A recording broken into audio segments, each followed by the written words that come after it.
Data Binding Library is a part of Android Jetpack. It is a support library that allows you to bind UI components in your layouts to data sources in your app. As we use declarative format instead of writing code for data binding, it reduces boilerplate code. In computer programming, boilerplate code or just boilerplate are sections of code that have to be included in many places with little or no modification at all. What are the uses of data binding? You need not to call find view by ID anymore. Data binding encourages the separation of UI and business logic. It also synchronizes the data with the UI in a very easy manner. It provides us a way to bind event listeners with Lambda or method reference from XML. So we can get rid of writing so much of code that we usually do write in our apps. Without any further delay, let's get our hands dirty.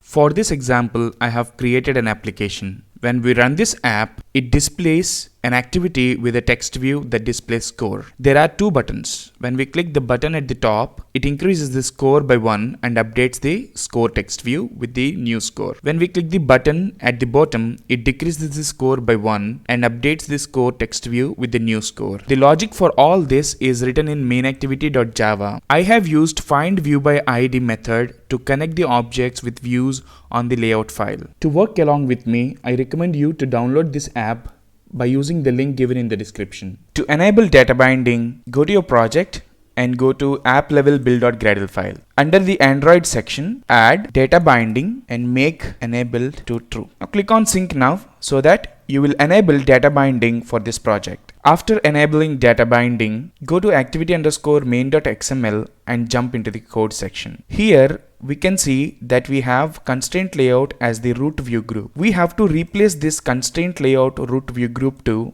layout. So this ending tag of layout should be enclosing the ending tag of the constraint layout. So it has to be placed here.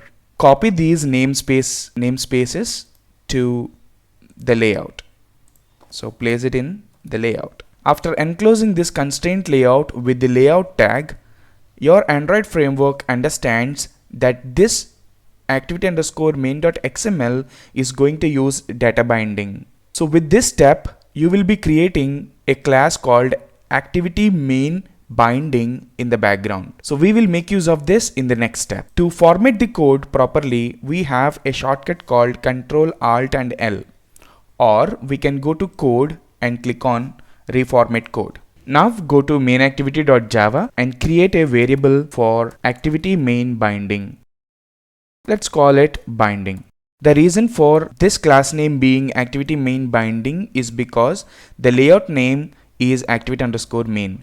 If the layout name is activity_second, we will be getting ActivitySecondBinding as the class name. Now the next step involves replacing this setContentView with databindingutil.setContentView method. So here we will initialize the binding object that is recently created with databindingutil.setContentView method. For this setContentView method, we are supposed to pass the context and then the layout that we have to inflate. So r.layout.activity_main. There is no need of buttons here and the text view references also, because we can get all those references from this data binding object, which is binding. Now there is no need of calling all these things. There is no need of calling find view by ID. So let us remove these lines. And also the button clicks can also be handled with binding object. So we don't need even these methods also.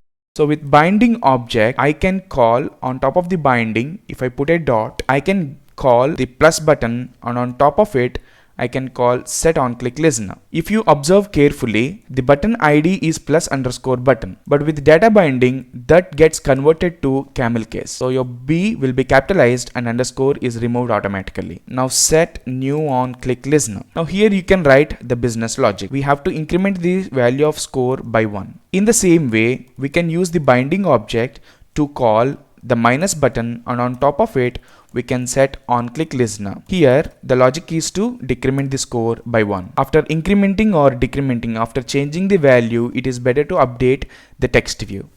So in order to update the text view, again we need a binding object, and on top of it you can call the score text view and then on top of it you can set the text by using setText method.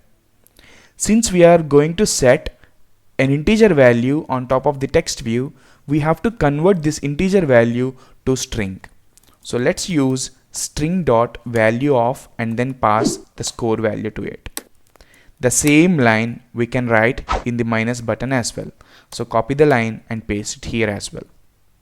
Now if you run the app would work the same way as it worked previously. So this is a small example that I can give you on data binding. In the next video, we will see how to integrate view model to it. If I click plus, the value is getting incremented. If I click minus, the value is getting decremented. This is the end of part 1. Thank you so much for watching.